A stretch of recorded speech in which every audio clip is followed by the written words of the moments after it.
Osteoblasts, from the Greek combining forms for bone and germinate, are cells with a single nucleus that synthesize bone. However, in the process of bone formation, osteoblasts function in groups of connected cells.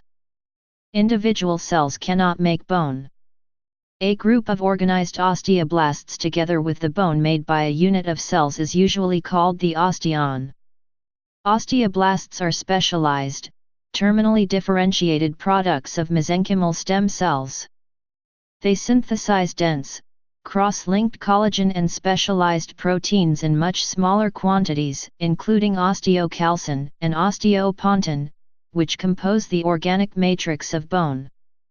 In organized groups of connected cells, osteoblasts produce hydroxyapatite that is deposited, in a highly regulated manner, into the organic matrix, forming a strong and dense mineralized tissue, the mineralized matrix. The mineralized skeleton is the main support for the bodies of air-breathing vertebrates. It is an important store of minerals for physiological homeostasis, including both acid-base balance and calcium or phosphate maintenance. Bone structure. The skeleton is a large organ that is formed and degraded throughout life in the air-breathing vertebrates. The skeleton is important both as a supporting structure and for maintenance of calcium, phosphate, and acid-base status in the whole organism. The functional part of bone, the bone matrix, is entirely extracellular. The bone matrix consists of protein and mineral. The protein forms the organic matrix. It is synthesized and then the mineral is added. The vast majority of the organic matrix is collagen, which provides tensile strength. The matrix is mineralized by deposition of hydroxyapatite, alternative name, hydroxylapatite. This mineral is hard, and provides compressive strength. Thus, the collagen and mineral together are a composite material with excellent tensile and compressive strength, which can bend under a strain and recover its shape without damage. This is called elastic deformation. Forces that exceed the capacity of bone to behave elastically may cause failure, typically bone fractures. Bone remodeling. Bone is a dynamic tissue that is constantly being reshaped by osteoblasts, which produce and secrete matrix proteins and transport mineral into the matrix, and osteoclasts, which break down the tissues. Osteoblasts. Osteoblasts are the major cellular component of bone. Osteoblasts arise from mesenchymal stem cells, MSC. MSC give rise to osteoblasts, adipocytes, and myocytes among other cell types. Osteoblast quantity is understood to be inversely proportional to that of marrow adipocytes, which comprise marrow adipose tissue, MAT. Osteoblasts are found in large numbers in the periosteum, the thin connective tissue layer on the outside surface of bones, and in the endosteum. Normally, almost all of the bone matrix, in the air-breathing vertebrates, is mineralized by the osteoblasts. Before the organic matrix is mineralized, it is called the osteoid. Osteoblasts buried in the matrix are called osteocytes. During bone formation, the surface layer of osteoblasts consists of cuboidal cells, called active osteoblasts. When the bone-forming unit is not actively synthesizing bone, the surface osteoblasts are flattened and are called inactive osteoblasts. Osteocytes remain alive and are connected by cell processes to a surface layer of osteoblasts. Osteocytes have important functions in skeletal maintenance. Osteoclasts. Osteoclasts break down bone tissue, and along with osteoblasts and osteocytes form the structural components of bone. In the hollow within bones are many other cell types of the bone marrow.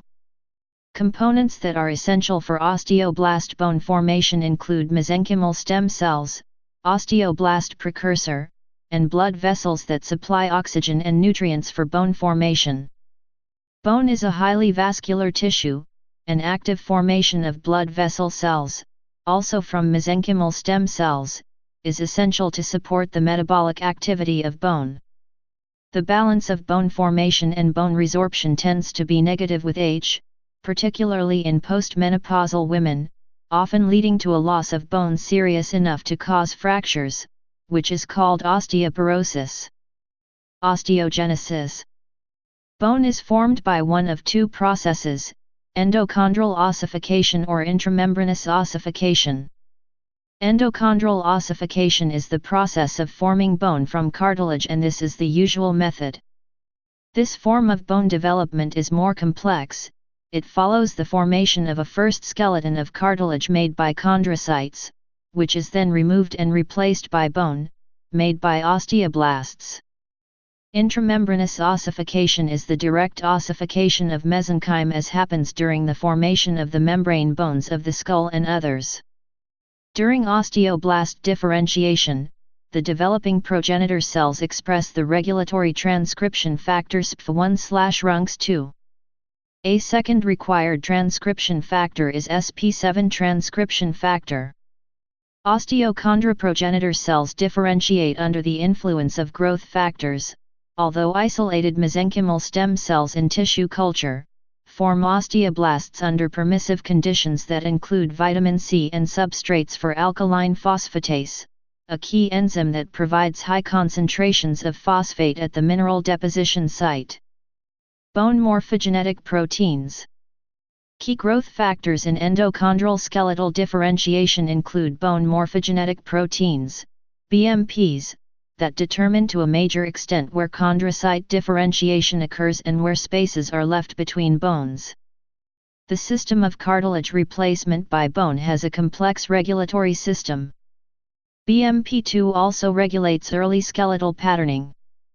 Transforming growth factor beta, TGF-beta, is part of a superfamily of proteins that include BMPs, which possess common signaling elements in the TGF-beta signaling pathway. TGF-beta is particularly important in cartilage differentiation, which generally precedes bone formation for endochondral ossification. An additional family of essential regulatory factors is the fibroblast growth factors, FGFs, that determine where skeletal elements occur in relation to the skin. Steroid and protein hormones. Many other regulatory systems are involved in the transition of cartilage to bone and in bone maintenance.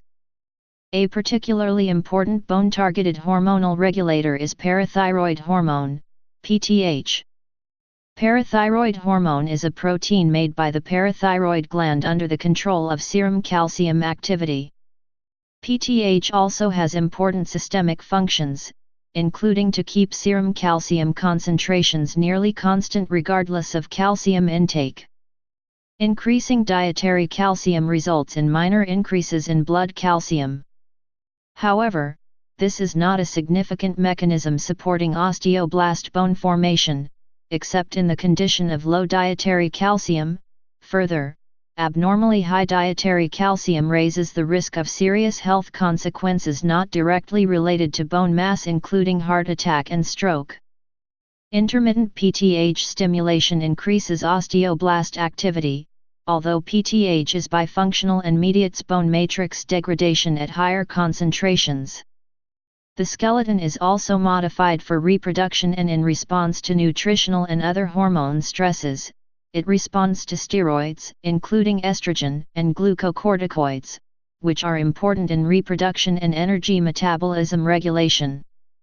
Bone turnover involves major expenditures of energy for synthesis and degradation, involving many additional signals including pituitary hormones. Two of these are adrenocorticotropic hormone, ACTH, and follicle-stimulating hormone. The physiological role for responses to these, and several other glycoprotein hormones, is not fully understood, although it is likely that ACTH is bifunctional, like PTH, supporting bone formation with periodic spikes of ACTH, but causing bone destruction in large concentrations. In mice, mutations that reduce the efficiency of ACTH-induced glucocorticoid production in the adrenals cause the skeleton to become dense, osteosclerotic bone. Organization and ultrastructure. In well-preserved bone studied at high magnification via electron microscopy, individual osteoblasts are shown to be connected by tight junctions, which prevent extracellular fluid passage and thus create a bone compartment separate from the general extracellular fluid. The osteoblasts are also connected by gap junctions, small pores that connect osteoblasts, allowing the cells in one cohort to function as a unit. The gap junctions also connect deeper layers of cells to the surface layer, osteocytes, when surrounded by bone. This was demonstrated directly by injecting low molecular weight fluorescent dyes into osteoblasts and showing that the dye diffused to surrounding and deeper cells in the bone-forming unit. Bone is composed of many of these units, which are separated by impermeable zones with no cellular connections, called cement lines. Collagen and accessory proteins. Almost all of the organic, non-mineral, component of bone is dense collagen type I, which forms dense cross-linked ropes that give bone its tensile strength. By mechanisms still unclear, osteoblasts secrete layers of oriented collagen, with the layers parallel to the long axis of the bone alternating with layers at right angles to the long axis of the bone every few micrometers. Defects in collagen type I cause the commonest inherited disorder of bone, called osteogenesis imperfecta. Minor, but important, amounts of small proteins, including osteocalcin and osteopontin, are secreted in bone's organic matrix. Osteocalcin is not expressed at significant concentrations except in bone, and thus osteocalcin is a specific marker for bone matrix synthesis. These proteins link organic and mineral component of bone matrix. The proteins are necessary for maximal matrix strength due to their intermediate localization between mineral and collagen.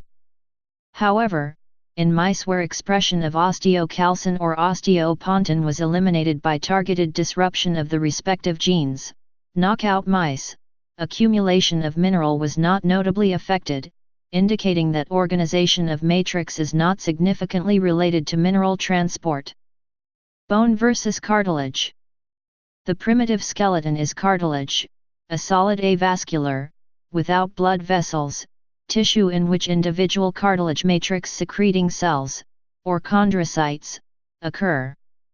Chondrocytes do not have intercellular connections and are not coordinated in units. Cartilage is composed of a network of collagen type II held in tension by water-absorbing proteins, hydrophilic proteoglycans.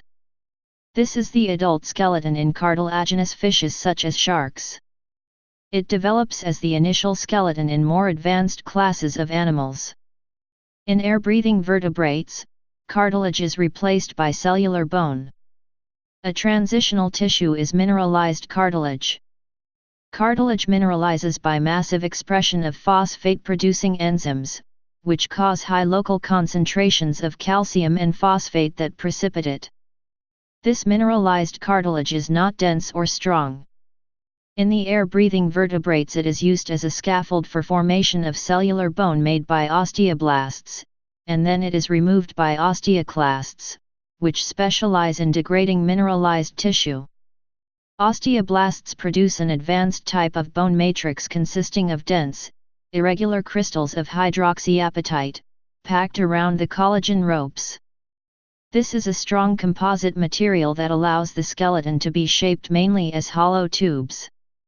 Reducing the long bones to tubes reduces weight while maintaining strength. Mineralization of bone. The mechanisms of mineralization are not fully understood. Fluorescent, low molecular weight compounds such as tetracycline or calcine bind strongly to bone mineral, when administered for short periods. They then accumulate in narrow bands in the new bone. These bands run across the contiguous group of bone-forming osteoblasts. They occur at a narrow, submicrometer, mineralization front. Most bone surfaces express no new bone formation, no tetracycline uptake and no mineral formation.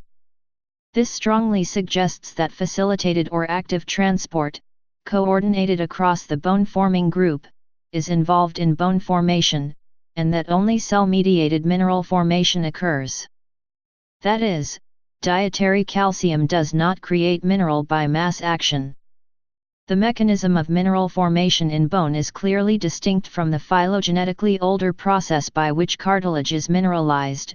Tetracycline does not label mineralized cartilage at narrow bends or in specific sites, but diffusely, in keeping with a passive mineralization mechanism. Osteoblasts separate bone from the extracellular fluid by tight junctions by regulated transport. Unlike in cartilage, phosphate and calcium cannot move in or out by passive diffusion, because the tight osteoblast junctions isolate the bone formation space. Calcium is transported across osteoblasts by facilitated transport, that is, by passive transporters, which do not pump calcium against a gradient.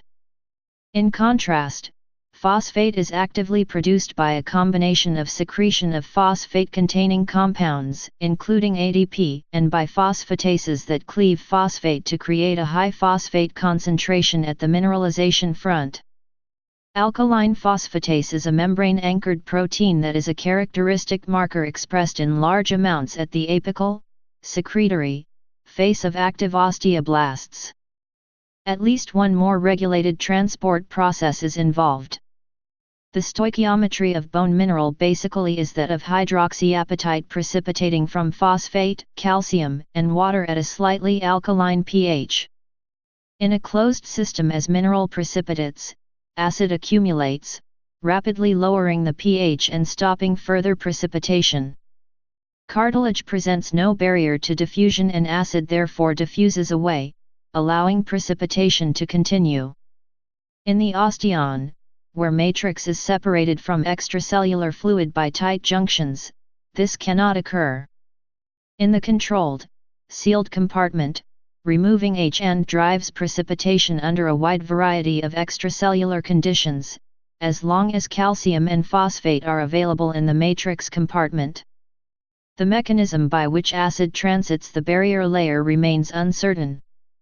Osteoblasts have capacity for Na+/H and exchange via the redundant Na/H exchangers, NHE1 and NHE6.